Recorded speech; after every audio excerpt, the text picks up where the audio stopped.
Hi, my name is Brady Smith, and I chose reckless driving as my topic for my senior project. Why did I choose this topic? About 2 years ago, 2 or 3 years ago, I had an incident with a friend where he climbed on the hood of my car, and I thought it would be a good idea to rev my engine, and I accidentally popped the clutch, and he ended up falling off the hood of my car, and he got a couple bumps and scrapes, and he went home and told his mom that he was involved in a hit and run accident, and I was ended up charged with juvenile reckless driving. What is the definition of reckless driving? The definition of reckless driving is driving without care or regard for your safety, passenger safety, or the safety of the property on the road, which means basically that you could care less if you or someone else in your car got hurt, and if something on the road was damaged or broken, that you could care less. What is the punishment or consequence of reckless driving? Your first offense would be up to 6 months in jail, a $1,000 fine, and up to a 30-day suspension on your license. Your second offense within 5 years of your first offense is up to a year in jail, a $2,000 fine, and a 90-day suspension on your license. And your third offense within 5 years of your first and second offense would be the same consequences as your second offense, but up to a year suspension on your license.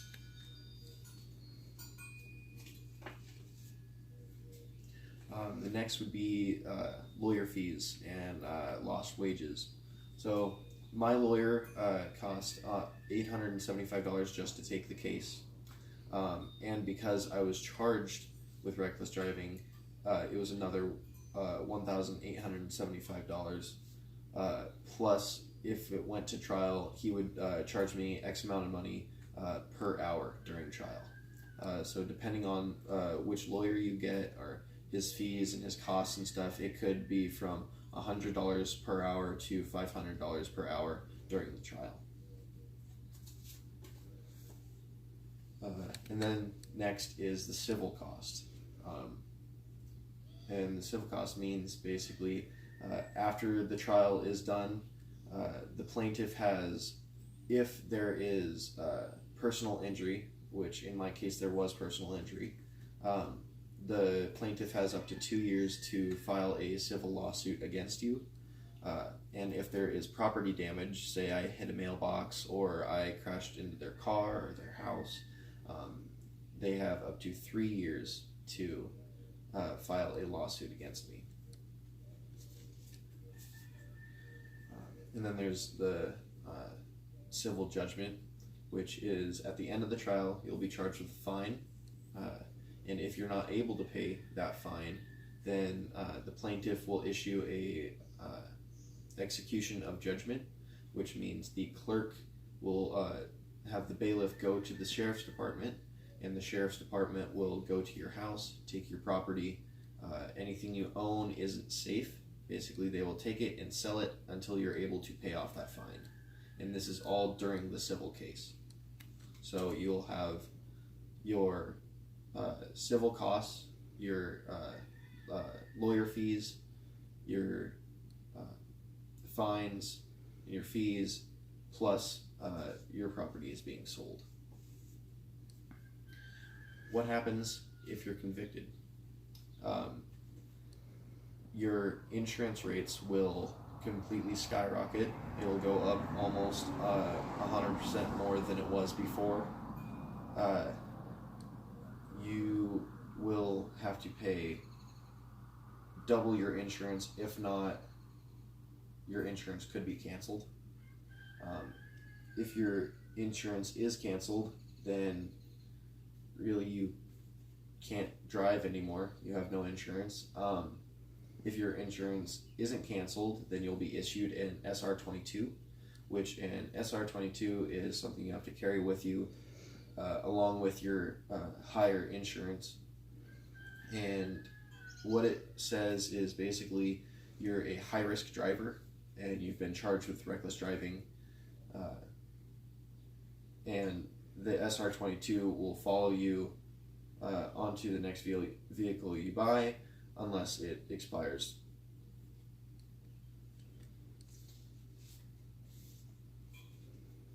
No. Here we have the graph showing which offenses will raise your insurance rates the highest. DUI will raise your insurance rates the highest out of all of them, and as you can see, reckless driving is a very close second to DUI, and that's why it will raise your insurance rates so high. Who is most likely to recklessly drive? And it's unsurprisingly teens. Teenagers get their license, and it's a false sense of freedom, which means you basically feel like you can do anything and kind of get away with whatever. 36% of all teen accidents were caused by speeding. 50% of all teen fatalities they happen between 3 p.m. and midnight, which is night driving, because you're out, you're unexperienced, and it's dark out. You're not really sure what's going on. You have low visibility, and you pay more attention to what's in the car than what's going on outside the car. 58% of teen deaths happen from Friday through Sunday, which is the weekend driving. You just got out of school, you want to go hang out with your friends, you have a bunch of friends in the car, maybe, and you're out goofing off, and something happens.